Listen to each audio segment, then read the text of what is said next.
everybody, to another great episode of the Beyond Normal podcast. I'm your host, Kenny Groom. I have a very special guest. This is a full circle moment for me. My very first guest I had on the platform was a founder by the name of Domonique Boone. She is the founder of Leslie's Laundry Care. I'm excited to have you back, Dominique. I know this is different than the first time we had a connection, but I appreciate you coming on the platform. You've been working hard on a lot of things, so let's start out. Reintroduce yourself to our listeners. Tell them a little bit about Leslie's Laundry Care and what you've been building over the last couple of years. Sure. So thank you for having me. My name is Domonique Boone. I am the owner and founder of Leslie's Laundry Care. We are a mobile laundry and dry cleaning service here in Charlotte, North Carolina. And we just got our first brick and mortar Leslie's Cleaners, downtown Charlotte, 605 Baldwin Avenue. Congrats on that. I've seen and I have used the service myself. I've seen the growth, like you mentioned, a delivery service, but I've used the locker system. Now it's exciting to see that you have a storefront. What does this growth mean to you to be able to grow your business from where we were first connecting, right? And you were doing the deliveries, and now you see where you're at now. What does that mean? It's exciting. I mean, starting from just my mom's wash machine breaking to having a full business, successful business, sometimes I just have to pinch myself. You work so hard and you just really have to celebrate those wins when they come instead of looking at the next one. So, what I've been trying to do is just being intentional, taking every moment and realizing, hey, I work so hard. When I hit those milestones, celebrate those fast in the moment and continue to just check in. I appreciate you breaking that down for us, Mhm. Dominique. Something really cool about your business is that Leslie is your daughter, right? Yes. And so I don't think a lot of business owners have used this cheat code. But in order for your business to mean something, a lot of times you have to make sure it connects with your actual life and then it has intrinsic value. Like it's easier to wake up every day. Yes. So tell us a little bit about naming the business after Leslie and then what has she gotten from having a business named after her? Let's change it up a bit. Okay. Well, I named the business after Leslie, just with the intentions to create generational wealth.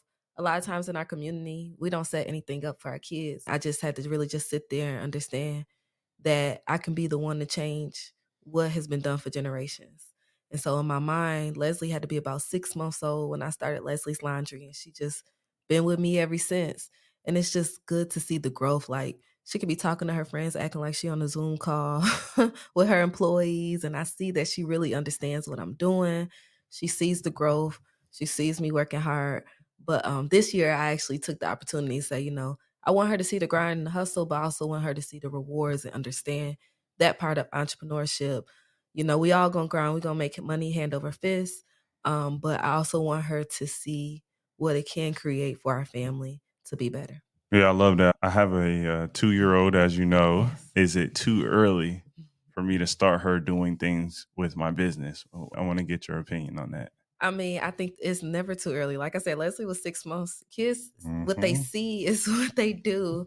You can tell them things, but if you let her help you, maybe set up some things and she's a part of it, I think that she would cherish it more. I appreciate that Hmm. feedback. One question, as I've looked for founders, obviously we're focusing local now. Like Charlotte is my home market. And so I'm trying to talk to as many founders as possible. Can't wait for you all to see all the amazing founders that we've been talking to. But that's actually one question I've been asking, every guest we have is, did you have some of these earlier experiences as a young person, right? As a kid with entrepreneurship, Leslie being an example of that now, right? Like if I were to ask Leslie that when she becomes an adult and probably runs this business or has multiple businesses, people are surprised. It may not necessarily be like we knew a CEO growing up, right? We knew somebody who was a CEO of a Fortune 500 company, but that hustle mentality, owning something, that's really in a lot of our DNA, like our genetic makeup, Right. like being a founder, owning something, embracing the grind. Like you said, it's cool to see Leslie on the front lines now. I've seen it firsthand. She really is not just the namesake of the business. She's willing to roll her sleeves up and figure out how to get the work done. I think Last time that we talked, with you being our first episode, we focused on consumer versus business, and you were trying to transition to more of the commercial clientele. Tell us a little bit about how that's gone and where you are at now in terms of growing your business. Is it more focused on that B2B that you were before, or is consumer still the play? Well, we still service residential and commercial, but the goal for Leslie's Laundry Care is just to be a commercial. We're just to service commercial clients. Right now, we're probably about 75% commercial and Mhm. 25% residential. With the residential clients, it's just hard to just get away because a lot of people that has built with me. And so those stories and it's just the trust. So I'm liking where I'm at right now with the 75-25 split. And I think also with the new space, it will allow me to service more residential walk in, which will bring more revenue. So I've changed it over the years and it's pretty much it's working out right Got now. it. No, that's good to hear. That split, like you said, it probably doesn't go to Right. 100% for most businesses, either or. Right. And I'm really excited to see more Black founders embrace B2B. Hmm. I think there's tons of opportunity. I think you can make more money. Hmm. That's just my opinion. Yeah. You can tell me if I'm wrong, Dominique, but I feel like you can make more money um, more efficiently, I will say, versus I think consumer spending patterns, and consumers are rather needy. And so we like custom products and things like that. And so I think you go down that path a lot of times, B2C, but B2B, a lot of times we just want it done. And as long as you drop it off by a certain time, we don't even care.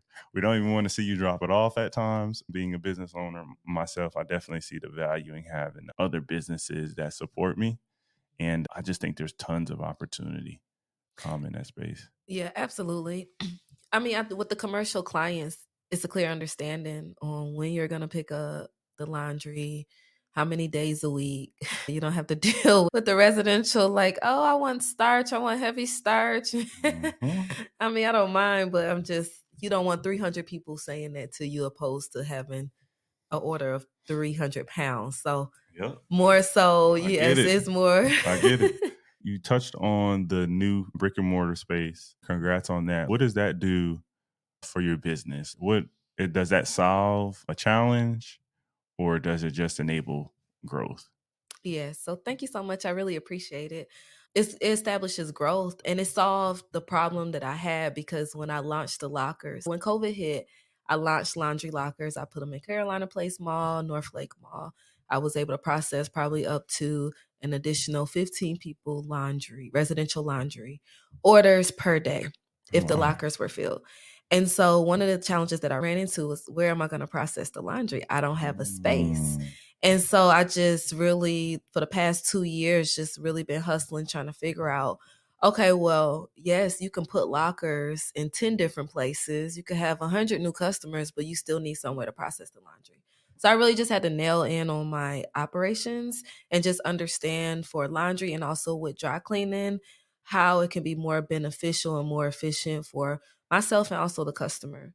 And so literally I was asked to sit on the board for CVMSDC and I was sharing my journey to one of the representatives that was in corporate and they were like, "Hey, I have a laundromat downtown Charlotte." And I'm like, "Oh, really?" So it was just really Wow. how the connection was made and everything went through. I always tell people like share your story. You don't know who you're talking to. You don't know how they can help. If you tell them, "Hey, this is my next step," they Mm. might know somebody, they might have what you need. So just never be ashamed to share your journey because I think a lot of times where we're at, we're focused on where we're going, but where we're at, we need assistance to get where we're going. Share your journey to everyone you speak to, and it's also a chance to pitch every time you talk to somebody. Yeah, for sure. And speaking of pitching, like I feel like you and Leslie always come prepared.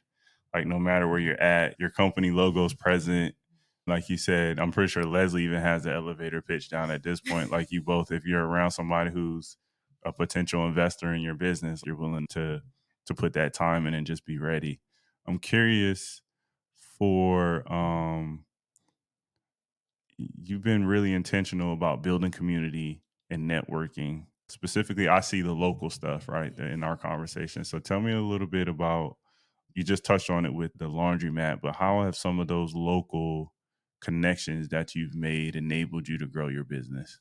Yeah, so we have Leslie's Laundry Care Foundation where we feed the homeless once a month socks and sandwiches, or we just provide a meal for about 100 homeless, unhoused neighbors.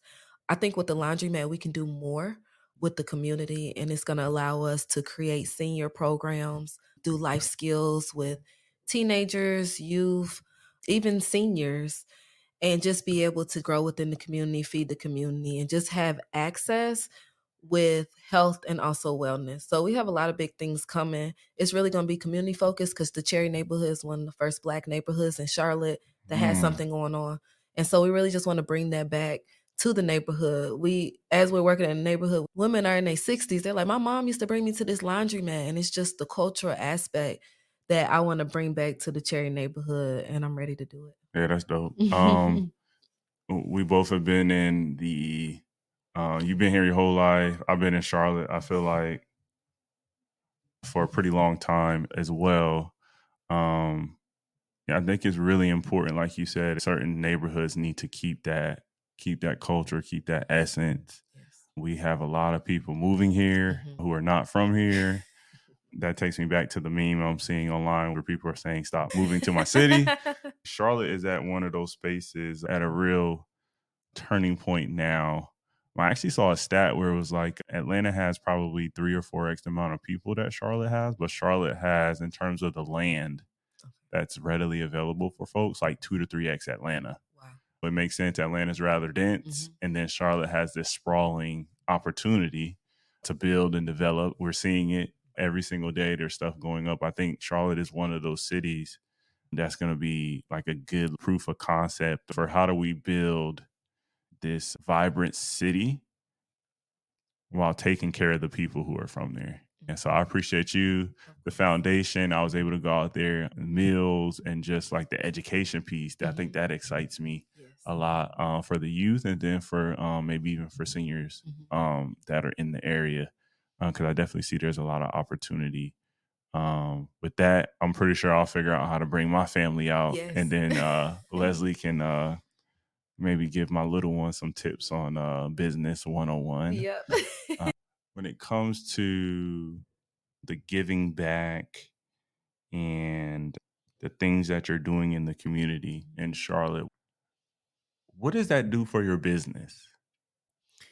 Well, with the give back piece, it's more fulfilling for me as an individual. But like you said, I'm not from Charlotte. I'm from Buffalo, New York. So But you've been here I've how been long? here. So I've been here since about 99, but I'm from Buffalo. Oh, you still claim it?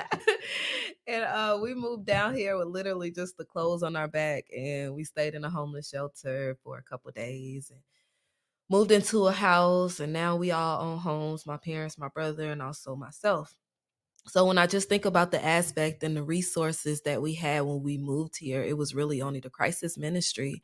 And I think about how it just felt as a kid. So for me, it's just tapping into that market and saying, hey, I can be a resource for you. Whether you're unhoused or not, a lot of people just there's a need out here. And so I just want to be that central location that people can come and get some help. A lot of Mm-hmm. times people are ashamed. I'm sure my parents was ashamed having 2 kids and just trying to figure it out. But it worked out, you think long haul in the bigger picture. But in my heart, it's just the need, like just helping. Like, how can we help? We all can make money. But like, how can you help somebody that has less than, or just in a moment in their life where they may just need somebody to say, hey, I love you. Hey, you got this. Hey, keep your head up. A lot of the times we just move on about our lives and we don't even think maybe that person might need a hug today. Maybe I just need to say I love you, and it might just cure whatever you're thinking. So I just want to be that for the community however I can. And that's where Leslie's Laundry Care Foundation came about. Yeah, I love it. I love it. I want to like touch on that for business owners in particular, because like you said, they're managing their business. They're going through a lot. They probably need a hug some days. They probably need some other resources on other days. The business owners that you're talking to, because obviously you're really ingrained in our local economy, right? You talk to other founders, like what are they needing in terms of support right now? And the reason why I ask that is going back to B2B, I think that there's ways that businesses can be created to fill these gaps for some of the founders out there. So I'm curious, what are you hearing or in your own experience as you reflect what's needed to support founders at this time? I think what's needed to support founders, especially Black founders, is capital. I think a lot of Mm, times, people just think you got it or you hustling or whatever. But if I feel like us founders have plans, we're ready to go, but we might not be our lifestyle, whatever, you might have student loan debt 300,000, but you can't get a loan. You mhm, might have just gone through a divorce. It just might be different circumstances that may allow where people don't have access to capital to go to the banks. So I think a lot of times, and then what I'm experiencing, even when I'm going to investors, are okay. Well, we want 70% of your company for $25,000, and it's like, well, mm, that's not even enough. It's not fair. That's not a mm, fair even evaluation of the company. So for me and other Black founders, I think capital will be the main one. But also, like you said, like being able to just pitch and clearly articulate your business and what you do quickly. A lot of the times we're unable to do that. And even the classes, I probably taken every class under the sun in Charlotte. Shout out to the city of Charlotte, but you're not taught how to pitch. And I think when you're going to these corporations, you have to be able to really articulate what you can do and what's the problem you can solve. mm, Because you may have a good product or you may have a good service, but if you can't tell them that, they're not going to hire you. And then just also just being ready. We might say, hey, I want to do business with Bank of America, but are you ready? mhm. And if you're not ready, can the person in the supplier diversity help you get ready? So I just think the connection piece. So to your point, capital, the resources to be able to pitch, but also the supplier diversity gap with minority businesses. Yeah, I like that. You just gave me an idea. I need to have some supplier diversity folks Yes, on the platform. absolutely. Yeah, just because I think like what you were saying, like they're there to make sure there's some opportunities that are Yes. given, right? Hmm. And there needs to be some preparation. Like they need to kind of help us along that process a little bit Absolutely. at times. And so that's a good. Hmm. Thank you for You're that welcome. idea. What you give him, so much. You being our first Yep. guest and then coming back. I can tell the listeners as well, Dominique, we were recording some content before, and Dominique was like, yeah, man, like you need to have like a branded space, like it needs to elevate a little bit. And so that's why we're in this space here. Yes, I definitely appreciate you for giving me that motivation to keep going absolutely. because I'm pretty sure after that first episode, the quality of my product wasn't where I wanted it to be. The sound wasn't good. The video, I don't even know what I was wearing. It was in the middle of the pandemic. You were like, Yes, just keep going. And everything you really do, right? From the community work, even to your business, like that's a motivation for me. So I just want to say thank you yes, for absolutely. all that you do. Yes, You thank you. and Leslie. Leslie's not here, but definitely her presence is always felt on the business. Yeah. I'm trying to. So, what is you've got a storefront, brick Mhm. and mortar. Yes. You've been growing your business. You got an even split B2B, B2C. Like you got that optimized. Like, what is the next growth opportunity for the business? The next growth opportunity for the business will be growing my team. I Mm. feel like I've struggled with hiring because I hire family and friends. Ooh. Didn't quite work out. Can't go to the cookout. Nah. Ah. But hiring family and friends, they would just take advantage. But now I am just focusing on hiring quality people where I can keep them on for a year or two, more Mm-hmm. so than contractors for 3 to 6 months. So Got it. just creating the longevity of a good quality team so I can do less and they can do more. Yeah, I commend you for going the friends and family route. I definitely commend you. Mhm, And yeah, I definitely see that being a cool opportunity for you, having somebody full time mhm. who's committed. Yes. I definitely think that helps business owners out for sure. Um, it's another challenge, right? Because then it's like you got to make sure you're rallying Mhm, the troops and you've got the proper structure in place. mhm. But that's just a part of growing your business, right? And Right. so that's a really cool one. There's so many businesses out there now we know where is sole proprietor, right? And then they're the one doing a lot of the work, which is okay. But then eventually you want to make sure like you got some people helping you to grow your business. And so that's a cool next step. Like that's a huge deal. Yeah. Right. And so I'm glad to see you focusing on that and looking forward to hearing about that as well. And then continuing to be a customer myself and supporting the brand. And that way, maybe getting out there in any of your drives, anything like that, that you need support for, you know, I'm always there from that perspective. I think that's you giving, again, you giving so much. I'm like, I don't want to ask Domonique for more. This is the first episode of our relaunch in a new space. Yes. New equipment. The space is looking good. It made sense to have you as my first guest for sure. And I'm just looking forward to continuing from that very first interaction that we had to continuing to highlighting Black founders specifically who are doing amazing things like you. But I appreciate you so much for being on the platform. Of course. Thank you so much. And yeah, it, like you said, it was the middle of the pandemic. Everybody was figuring it out. And I'm just so proud to see your growth. So you keep going and the sky's the limit. Yeah, it looks amazing, guys. Thanks to our listeners. Thanks to you, Domonique, for coming on. Everybody for tuning in to another great episode. Peace.